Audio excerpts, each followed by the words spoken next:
Le whisky est le 5e alcool le plus populaire en Pologne. En France, c'est bien sûr une toute autre histoire, vous êtes parmi les plus grands amateurs et connaisseurs de spiritueux au monde. Pourtant, même ici, beaucoup de gens paient trop cher. Ou pire, achètent un whisky qui fait joli sur l'étagère sans plus. Une belle étiquette, un nom qui sonne écossais, un prix bas et dans la bouteille. Quelque chose qui n'a pas grand-chose à voir avec un vrai whisky. Dans cette vidéo, je vais vous présenter 5 marques de whisky à éviter. Je vous dirai franchement pourquoi certaines marques ne valent pas le détour sans langue de bois ni discours marketing. Je me concentrerai sur l'essentiel, le goût, la composition et ce que vous obtenez vraiment pour votre argent. Mais pour ne pas finir sur une note négative, j'ai préparé en fin de vidéo 3 whiskies éprouvés que vous pouvez acheter les yeux fermés. Des whiskies qui ont vraiment du caractère, qui ne déçoivent ni vous ni la personne à qui vous souhaitez en offrir un, et en plus, ils ne coûtent pas une fortune. Si vous voulez savoir quelles bouteilles éviter et lesquelles valent vraiment leur prix, regardez jusqu'à la fin, vous découvrirez peu est-ce que vous mettez dans votre panier un produit que vous ne devriez pas acheter du tout. Je précise que ce classement reflète mon opinion personnelle et que tout le monde n'est pas forcément d'accord. C'est parti. Numéro 1, Black Ram. Commençons par un whisky que l'on trouve très souvent dans les supermarchés en Europe centrale et de l'Est. Puisqu'il est si largement disponible, c'est forcément un bon choix, non? Pas nécessairement. Black Ram, ça signifie bélier noir. Ça sonne mystérieux et imposant. La bouteille a l'air sérieuse et l'étiquette évoque tradition et héritage écossais. Sauf que c'est avant tout du marketing. Qu'est-ce que le Black Ram? Exactement, ce n'est pas un whisky écossais. C'est un blend bulgare produit par la société Vinprom au pied des montagnes des Rhodopes. Le producteur importe une partie des distillats d'Écosse et du Japon, les mélange, les fait vieillir en Bulgarie et les met en bouteille légalement conformément à la réglementation. Mais si vous pensez acheter un whisky écossais, détrompez-vous. Parlons d'abord du nez. Quand vous ouvrez la bouteille, vous êtes frappé par un arôme âpre d'alcool avec à peine une touche de caramel. Pas de profondeur, pas de complexité. Pour comparaison, un bon whisky sait raconter une histoire rien qu'avec son parfum. Le Black Ram, lui, reste muet. Et le goût, plat, monotone, avec un alcool dominant qui écrase tout le reste. Vous pouvez chercher des fruits, de la vanille, du miel, de la tourbe, vous ne trouverez rien de bien défini. Il y a une note sucrée qui suggère l'ajout de caramel colorant, le fameux E151. C'est légal et courant, mais cela sert à masquer un manque de caractère, pas à apporter de la saveur. La finale est courte et désagréable brûlante, âcre elle s'arrête avant même que vous ayez le temps de ressentir quoi que ce soit. Un bon whisky reste avec vous un moment. Le Black Ram prend congé si vite qu'on dirait qu'il veut lui-même s'échapper du verre. Bien sûr, le goût est affaire de préférence. Certains l'apprécieront, d'autres non. Personnellement, je ne suis pas convaincu, mais il y a une bonne nouvelle. La bouteille de 70 cl coûte entre 12 et 15 euros, parfois moins en promotion. C'est un prix très intéressant pour un whisky, et on en trouve dans la plupart des grandes surfaces. Dans ce contexte, si vous cherchez une base bon marché pour un cocktail au cola, avec des glaçons et du jus, où le whisky n'est là que pour l'alcool, le Black Ram remplira sa fonction. Mélangé à d'autres boissons, son goût devient relatif. En revanche, si vous envisagez de le déguster seul ou de l'offrir en cadeau, je l'éviterai personnellement. C'est un alcool qui, par sa disponibilité et son apparence, prétend être ce qu'il n'est pas. Et le marché du whisky est suffisamment riche pour que, même à prix similaire, vous trouviez bien mieux. Numéro 2, Golden Loch. Golden Loch, cela se traduit librement par lac doré. Vous l'avez probablement vu exclusivement dans les enseignes discount, car Golden Loch est une marque propre, produite à la demande d'un distributeur par la firme écossaise Greux-Maclot, probablement à partir de distillats stockés par le géant William Grant, contrairement au Black Ram, il s'agit bien ici d'un whisky écossais. Comme je l'ai mentionné, le Golden Loch est un blend créé spécialement pour le hard discount. Les produits conçus pour ce circuit ont un seul objectif, tenir dans un prix. Il ne s'agit pas de saveur, de caractère ou de tradition, mais de faire bonne figure sur l'étagère avec un tarif attractif. Parlons d'abord du prix. Le Golden Loch s'achète parfois pour moins de 8 euros. C'est même moins cher que beaucoup de vins d'entrée de gamme.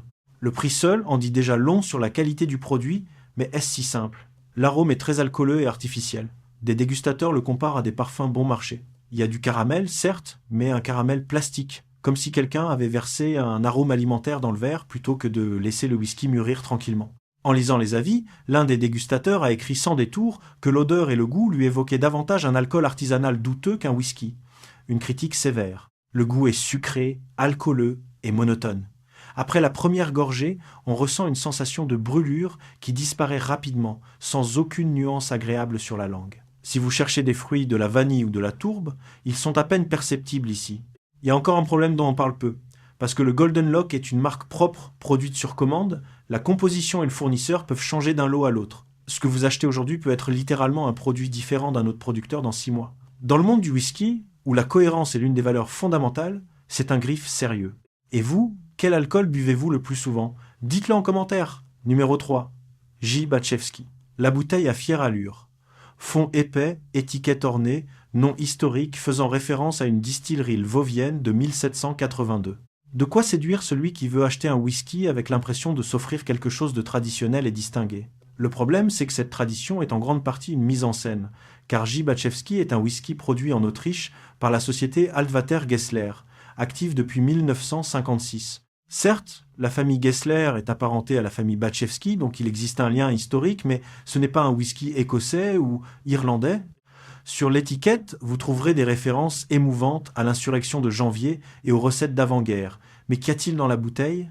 Un arôme fortement céréalier, agressif et alcooleux, dominé par un caramel sucré probablement laissant 50A, c'est, à dire, un colorant, et non le résultat d'un vieillissement en fût.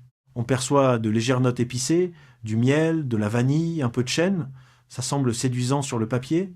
En pratique, l'ensemble est plat, peu complexe et évoque davantage un alcool bon marché qu'un distillat mature. Le goût confirme les pires craintes. Sucré, très alcooleux, mais sans relief. Une forte proportion de whisky de grain, probablement bien au-delà de 4-20% de la composition, fait que ce que vous buvez est plus proche d'un alcool neutre que d'un whisky avec du caractère. La finale est courte, alcoolisée, et s'arrête sans laisser de traces. Un dégustateur a écrit sans embâche que pour quelque chose qui a le goût d'un alcool artisanal de mauvaise qualité, on ne devrait pas demander un prix approchant les 20 €. Numéro 4, Highlander Blended Scotch Whisky. Je ne sais pas ce que ce nom évoque pour vous, mais pour moi, Highlander, ça fait penser aux Highlands écossais, à la brume sur les landes, aux vieilles distilleries et aux fiers montagnards en kilt. La région des Highlands est l'un des endroits les plus prestigieux sur la carte du whisky écossais. Les distilleries locales produisent certains des meilleurs alcools au monde. Le producteur de l'Highlander le sait très bien, et c'est probablement pour cela qu'il a choisi ce nom. Mais avant de nous laisser emporter par l'ambiance écossaise, regardons à nouveau l'étiquette. En petits caractères au dos, vous trouverez une phrase qui change tout. Mise en bouteille par le groupe AWW Calice. Oui, ce whisky écossais est mis en bouteille en Pologne. Les distillats arrivent d'Écosse, où ils ont vieilli au minimum 3 ans en fût de chêne, puis sont acheminés vers Calice. C'est légal, la réglementation sur les blends le permet. Mais il est utile de le savoir avant de se laisser séduire par le récit des Highlands. L'arôme de l'Highlander est décrit comme plat, alcooleux et peu complexe. Des notes céréalières prononcées, trop de caramel, une touche de miel et de vanille en arrière-plan. Pour déceler quelque chose d'intéressant, il faut laisser le whisky respirer quelques minutes dans le verre, le temps que les premières notes les plus agressives s'évaporent. Ce n'est pas bon signe, un bon whisky ne devrait pas exiger autant de patience avant de devenir acceptable. Le goût est âpre, plat, très alcooleux et sucré, avec une amertume piquante en finale qui apparaît de nulle part et disparaît tout aussi vite.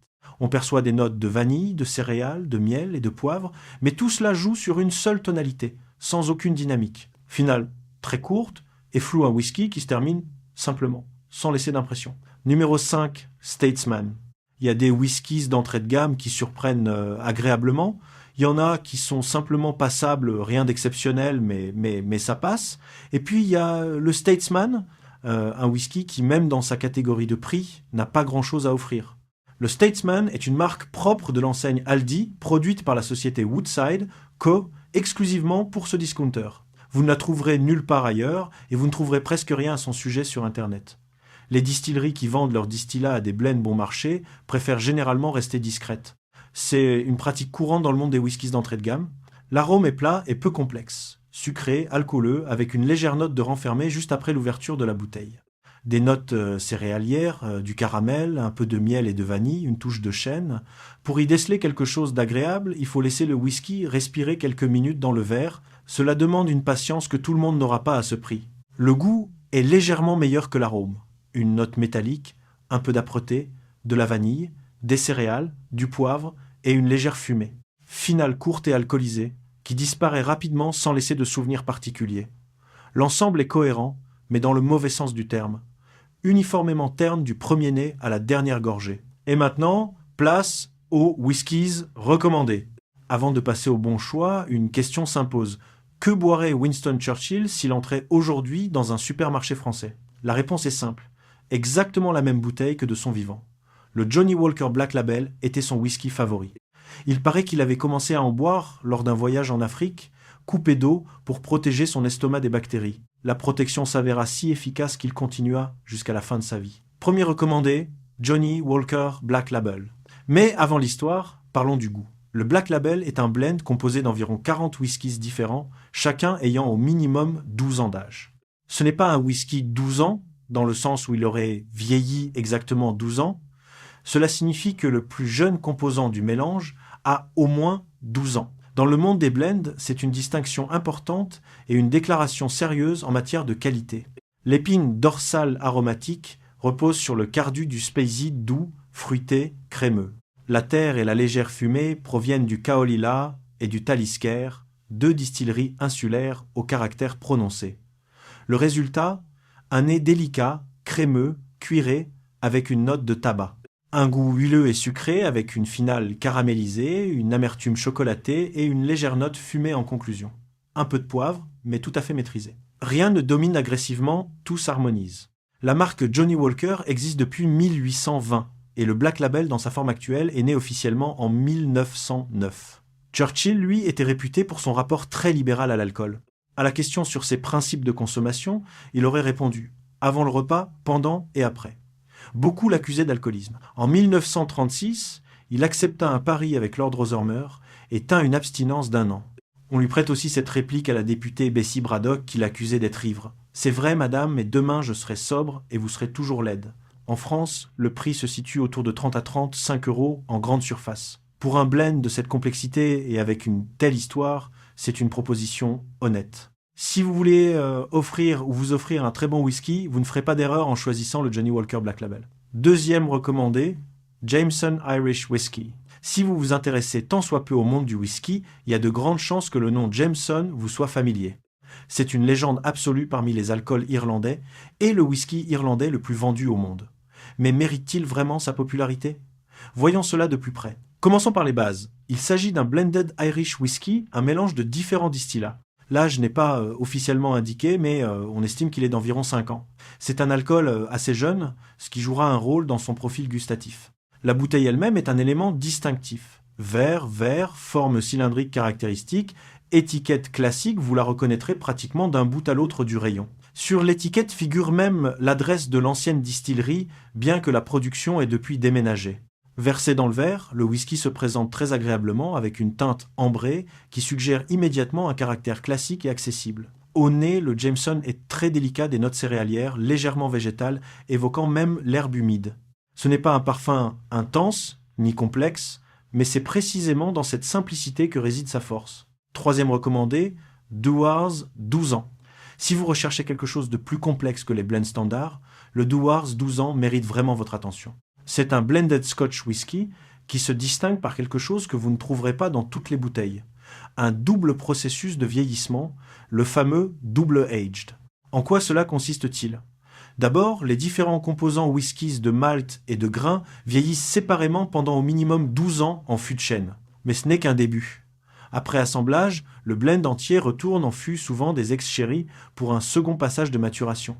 Résultat, une harmonie, une profondeur et une rondeur exceptionnelles pour lesquelles Dewar's est réputé. La marque a également une histoire intéressante. Développée par John A. Dewar Jr. et Thomas Dewar, elle était déjà l'un des leaders mondiaux du marché du whisky à la fin du XIXe siècle. Elle appartient aujourd'hui à Bacardi Limited, mais conserve ses méthodes de production classiques. Passons à l'essentiel, la dégustation. Dans le verre, le whisky se présente élégamment une couleur dorée, limpide et engageante. Exactement ce qu'on attend d'un Écossais de 12 ans.